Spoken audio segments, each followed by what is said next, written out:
de hoje é um assunto muito grave, que nós já acompanhamos há um bom tempo, né? Que é o trabalho degradante de adolescentes na rede McDonald's. Eu conheço muitos alunos da rede pública que já foram vítimas e são vítimas desse trabalho degradante, né? Que para muitos significa trabalho escravo, né? Tem muito assédio moral. Deputado, nós, do movimento sindical, nós estamos trabalhando e fazendo uma frente contra o McDonald's desde 1995. 1995 foi a primeira ação em que o Sintoresp entrou contra o McDonald's. E de lá para cá, nós temos permanentemente sido um calvário para o movimento sindical. Deputado, quando a gente imagina que essa empresa, McDonald's, é a maior empresa do nosso segmento, em que tem entre 45 a 50 mil funcionários dentro dessa empresa, é muita gente. E é muita gente também que eles colocam na rua e dispensam todo ano. Eles têm um turnover, eles modificam, eles giram todos os seus funcionários em torno de 104% ao ano. Quando a gente imagina que uma empresa gira 104% de seus funcionários num ano, a gente já imagina e já tem absoluta certeza que não é uma empresa decente e que trabalha decentemente com seus trabalhadores. Algum problema tem. As ações que nós temos contra o McDonald's, nós temos em Curitiba, nós temos em Recife, nós temos em Brasília, nós temos duas em Brasília. Nós temos termos de ajuste de conduta. Nós temos em Novo Hamburgo, Curitiba, Cuiabá, São Paulo, Anápolis, Governador Valadares, Estado de Goiás, Niterói e Campinas. Tá? Numa excelente ação do Ministério do Trabalho, no Rio Grande do Sul, foi visitada em torno de 20 lojas do McDonald's. Tiveram 219, possivelmente depois a companheira da auditora vai falar sobre isso. Tiveram em torno de 219 atuações em 20 lojas. E já faz algum tempo que viemos discutindo a questão McDonald's, né? É uma empresa, como o deputado acabou de falar, nociva aos trabalhadores, em especial aos trabalhadores de fast food no Brasil e no mundo. A gente não sabe por que ainda uma empresa desse tamanho, dessa monta, vem explorando os trabalhadores, não só no Brasil, mas no mundo, mas em especial no Brasil, da forma que ela explora, né?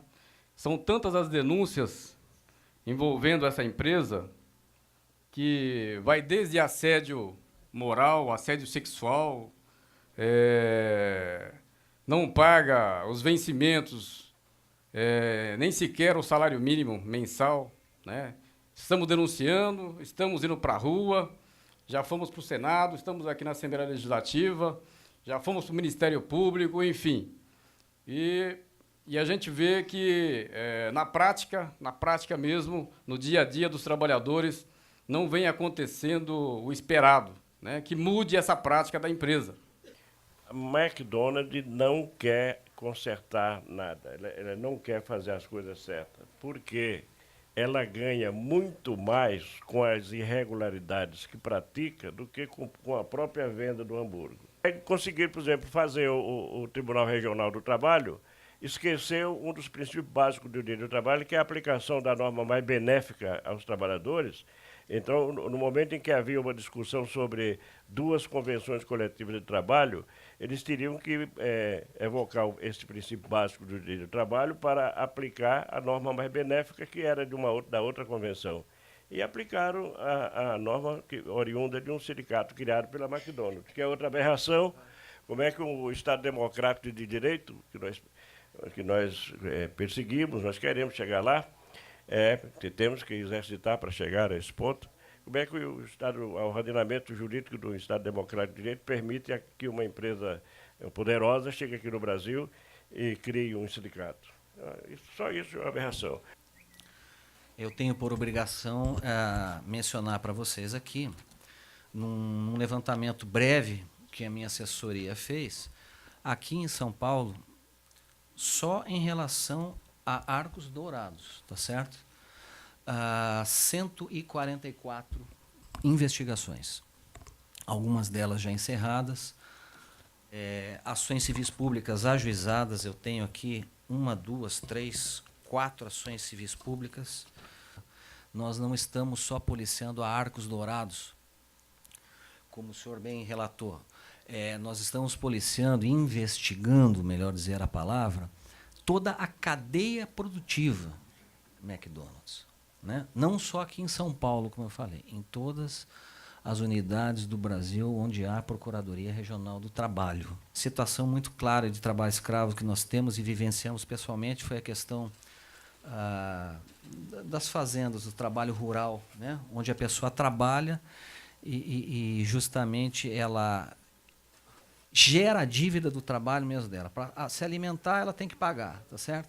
Para tomar uma Coca-Cola, é R$15. Ou seja, ela fica escrava, entre aspas, do seu próprio trabalho. Daí a denominação correta ser trabalho em condições análogas à de escravo, tá certo? Vocês estão também, não só Sintoresp, mas todas as entidades sindicais, efetivamente sendo protegidos. Vocês tenham absoluta certeza. São entidades sindicais e centrais sindicais atuantes, assim como é o Ministério Público. O Ministério do Trabalho começou a voltar os olhos para a questão do McDonald's, especificamente no trabalho dos adolescentes, em 2003, numa ação do colega Eduardo Reiner, do Ministério do Paraná, que foi que fundamentou essa ação, né, da procuradora Margarete. E o Eduardo achou isso tudo que vocês ouviram falar. A gente se espantou e começou a fazer outras ações Brasil afora. No McDonald's, especificamente, aqui no papelzinho vem falando que foram feitos 700 autos de infração nos anos de 2013 e 2014. Eu entrei hoje no sistema da gente e só de 1º de janeiro até ontem já tinham sido feitas mais de 1.100 autuações no McDonald's. Dessas 1.100 autuações, 134 eram a ementa da NR12, que é a NR de máquinas e equipamentos, que fala o seguinte, né? É proibido o trabalho de crianças e adolescentes na operação de máquinas e equipamentos. O que são essas máquinas e equipamentos no McDonald's? As chapas, as fritadeiras e uma maquininha lá que eles têm de carne branca também. Né, a chapa para fazer e a fritadeira carne vermelha, que eles chamam, a batata frita, e na operação das carnes brancas também. Então, de pronto, sem nenhuma análise, o trabalho de crianças e adolescentes, né, o trabalho de menores de 18 anos, mesmo nessa faixa etária, dos 16 a 17 anos, já estaria proibido na operação de chapas e equipamentos. A gente não está nem discutindo EPI, a gente não está nem discutindo os danos, mas já de pronto, eles não poderiam estar ali. Eles não poderiam estar trabalhando nessas condições. E chovendo numa olhada, agora sim, o que a gente encontrou na fiscalização é tudo isso que vocês ouviram. Ponta eletrônica em desconformidade. Uma coisa que... Eu fiscalizei os McDonald's da Paulista, né? Uma coisa que me impressionou é que é um total descaso com a gestão de saúde e segurança. Tem coisa que é tão óbvia que até choca. Equipamento de proteção individual. Ora, equipamento de proteção individual, ele precisa ser individualizado, né? Ele precisa ser dado a cada um dos trabalhadores. Na operação de chapa e equipamento, eles utilizam um equipamento que chama mangote. Né? Um negocinho que você coloca aqui no braço para evitar que a queimadura, que os respingos, né, de óleo queimem os braços dos trabalhadores. Nenhum mangote é individualizado. A gente encontrou certificados de aprovação dos EPIs, né, que eles precisam ter um certificado, tem validade de 5 anos, enfim, vencidos, por exemplo. Risco de queda. Né, eu não sei quem é o público, não sei quem foi trabalhador ou não do McDonald's, mas aquele piso da parte da cozinha, ele é extremamente liso. E os sapatos dados são uma espécie de All-Star, que não tem sola antiderrapante. E os meninos caem, lógico, né? Imagina aquela pressão, meio-dia ali na Paulista, né? Tá todo mundo pedindo seu Big Mac, todo mundo pedindo seu quarteirão, cai.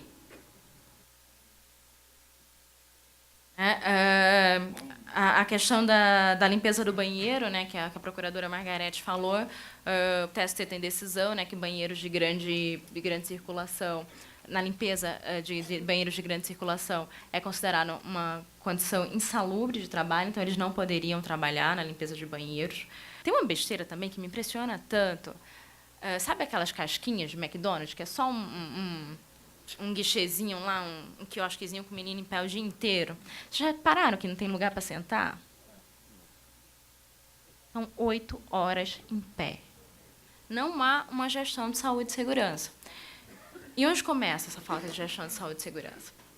Para mim, é impossível hoje, é uma opinião pessoal, e tenho certeza que os colegas do Ministério do Trabalho corroboram, não há condição de você consertar essas condições indignas de trabalho se você não repensar o modo de trabalho. Então, é uma questão de ergonomia de trabalho. É uma questão de organização de modo de trabalho. A pessoa fica sabendo onde ela vai trabalhar 1, 2 dias antes.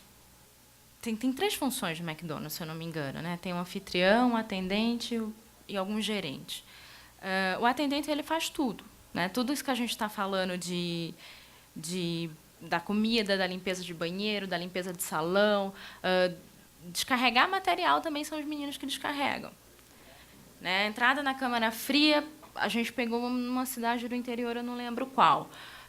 Mas a mesma coisa, né? Para você entrar na câmara fria, você precisa ter uma japona e uma calça térmica para poder entrar. Ela também precisa ser individualizada, né? E não, é uma calça térmica que fica lá, uma japona que fica lá, qualquer pessoa que tiver que entrar, põe aquilo e entra. Por que uma empresa tem rotatividade de mais de 100% da sua mão de obra? Por que ela contrata menores de 18 anos? Né? Tem vários jeitos de você olhar a sua ação. Você pode pensar que é porque é um trabalho social, primeiro emprego, está lá na Constituição, né, 227, assegurada a criança, ao adolescente, ao jovem com absoluta prioridade, dentre outras coisas, o direito à profissionalização. Por que tem 70% de mão de obra de menores de 8 anos? Quem que aceita trabalhar nessas condições? Que tipo de primeiro emprego a gente está dando a essas crianças, a esses adolescentes? Né? É uma questão de organização do trabalho. Se essa rotatividade de funções for mantida, não tem como. Não tem como você assegurar qualificação, não tem como você assegurar treinamento para a parte de saúde e segurança também, não tem como você fiscalizar também. Mas a gente tem várias e várias fotos dos meninos queimados. Né? Por quê? Sabe o mangote, que eu falei agorinha, que não é individual? Não é só isso. Ele é só do braço direito. É só um braço. O outro braço a pessoa não tem o que fazer com ele, aí ela se queima. Né? Então, assim, não basta só dar um EPI que não é individual, não basta dar um EPI que não é adequadamente higienizado, mas você só dá um dos lados do EPI. Então, é por isso que os meninos se queimam. Não só tem um problema deles não usarem, né, da gerência não exigir, né, porque só lembrando é obrigação da empresa não só fornecer, como exigir o uso. É a obrigação do empregador exigir o uso, a responsabilidade dele exigir o uso, mas é só dar um lado. Não precisa saber de direito de trabalho, não precisa saber de NR12, né, foge da razoabilidade. Você dá um mangote só para a pessoa que está na fritadeira. Sim, o McDonald's tem 800 aprendizes aqui no estado de São Paulo. O programa de aprendizagem, ou melhor, o contrato de aprendizagem é um contrato especial. Ele prevê teoria e prática. O aprendiz recebe pela teoria e pela prática. Por trás disso, tem a entidade formadora que pensa o programa de formação e estabelece quais são as atividades práticas que aquele aprendiz pode desenvolver naquele estabelecimento. Bem, para o McDonald's, quem dá a formação é o SENAC, o Serviço Nacional de Aprendizagem no Comércio. É ele quem tem esses 800 aprendizes fazendo o seu curso de formação. Parte da jornada é feita no McDonald's e 2 vezes por semana esses aprendizes vão para o SENAC. O programa é amplo, ele prevê formação de caráter humano, com noções de uso de equipamento de proteção, com noções de direito, com noções de comunicação, expressão, raciocínio lógico. É uma coisa bastante ampla. Bom, Na nossa legislação, é muito claro que nenhuma atividade prática pode ser desenvolvida no ambiente de trabalho sem que esteja prevista no programa de aprendizagem. O SENAC, no seu programa, ele não tem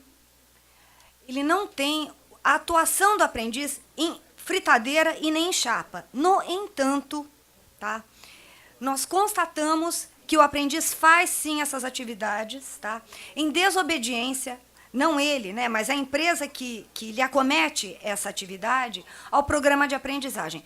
Qual é a consequência, né? Nós descaracterizamos o contrato de aprendizagem, que é um contrato em que o aprendiz recebe salário mínimo hora,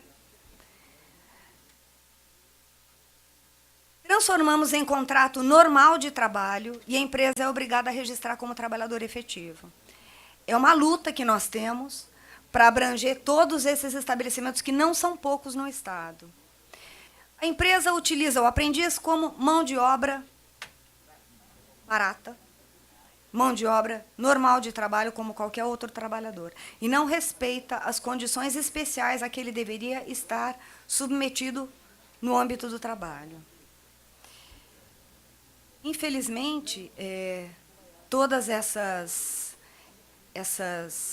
vulnerações a direito existem, de fato, e dentro da aprendizagem, que deveria ser um ingresso no mundo do trabalho de modo protegido e suave, não é assim que na prática acontece. Nosso oriundo aqui do tema da mesa anterior diz que tem 144 ações, várias denúncias do Ministério Público. Por que não se apuram tais fatos? Por que que a empresa não tem solução para tais fatos? Por que que a empresa não respeita acordo ou negociação coletiva com os trabalhadores para garantir os seus direitos? É isso que nós queremos, senhor deputado.